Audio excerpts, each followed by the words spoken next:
একদিন রাতে নয়ন দাদুর কাছে বসে গল্প শুনছিল। দাদু বলছিলেন গ্রামের পুরনো দিনের কথা, আর সেই বট গাছের রহস্যের কথা। দাদু ফিসফিস করে বললেন, শুনেছি বহু বছর আগে এই বট গাছে এক কোকিল গাইতো। তার সুর এত মিষ্টি ছিল যে গায়ের মানুষ কাশ ফেলে ছুটে আসতো। কিন্তু একদিন হঠাৎ সেই কোকিল উধাও হয়ে যায়। কেউ বলে তাকে নাকি মেরে ফেললে দুষ্টু সেই গ্রামের লোকজনেরা, আবার কেউ বলে সে উড়ে গেছে দূরের কোনো এক দেশে। নয়ন খুব মন দিয়ে গল্প শুনছিল। তার মনে কৌতূহল জেগে উঠল। সে দাদুকে জিজ্ঞাসা করল, দাদু, সেই কোকিল কি আর ফেরে না? দাদু দীর্ঘশ্বাস ফেলে বললেন, না রে বাবা, তবে মাঝে মাঝে রাতের বেলা যখন সব নিঝুম হয়ে যায় তখন নাকি কেউ কেউ সেই কোকিলের সুর শুনতে পায়। তবে সে এক বিষণ্ণ সুর। পরের রাতে নয়নের ঘুম আসছিল না। দাদুর বলা সেই কোকিলের সুর শোনার খুব ইচ্ছে হলো তার। সে চুপি চুপি ঘর থেকে বের হয়ে এলো। আকাশে তখন ভরা চাঁদ, চারপাশ জ্যোৎস্নায় ভেসে যাচ্ছে। নয়ন সাবধানে হেঁটে বট গাছের দিকে গেল। বট গাছের নিচে এসে নয়ন দাঁড়ালো। গাছটা বিশাল, তার ডালপালা যেন অন্ধকার আকাশে ছড়িয়ে আছে। কিছুক্ষণ চুপ করে থাকার পর নয়নের মনে হলো যেন একটা ঠান্ডা বাতাস তার গা ছুঁয়ে গেল।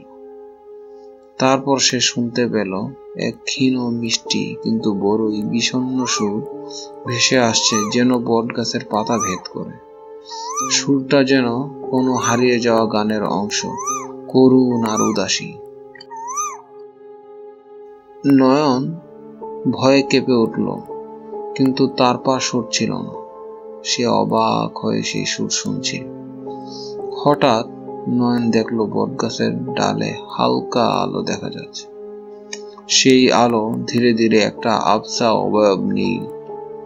অবয়বটা দেখতে অনেকটা কোকিলের মতো, কিন্তু তার শরীরটা হালকা ধোঁয়াশার মতো। তার চোখ দুটো জ্বলজ্বল করছে।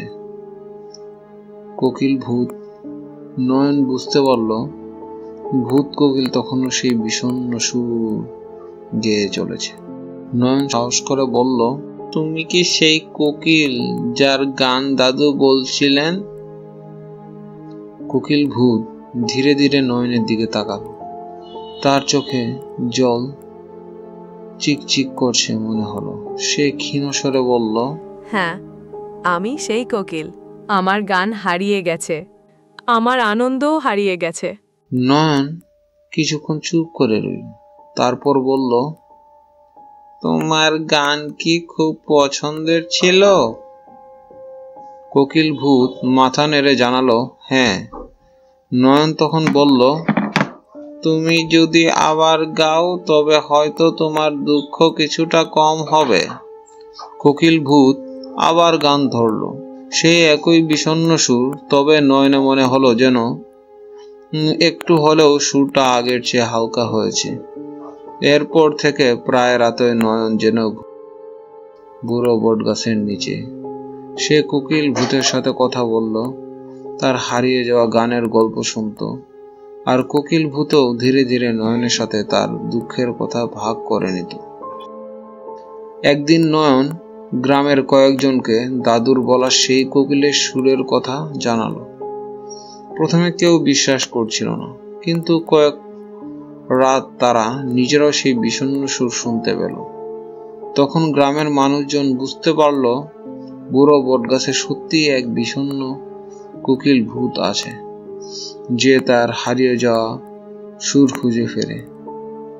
তারা তখন থেকে বটগাছটিকে আরো বেশি সম্মান করতে শুরু করলো এবং তার আশেপাশে শান্ত পরিবেশ বজায় রাখার চেষ্টা করলো। আর নয়ন, সে হয়ে উঠল সেই কোকিল ভূতের একমাত্র বন্ধু, যে তার গানের দুঃখটা কিছুটা হলেও বুঝতে পারত। হয়তো একদিন সেই কোকিল ভূত তার আনন্দে ফিরে পাবে, আর তার গান আবার আগের মতো মিষ্টি আর প্রাণবন্ত হয়ে উঠবে।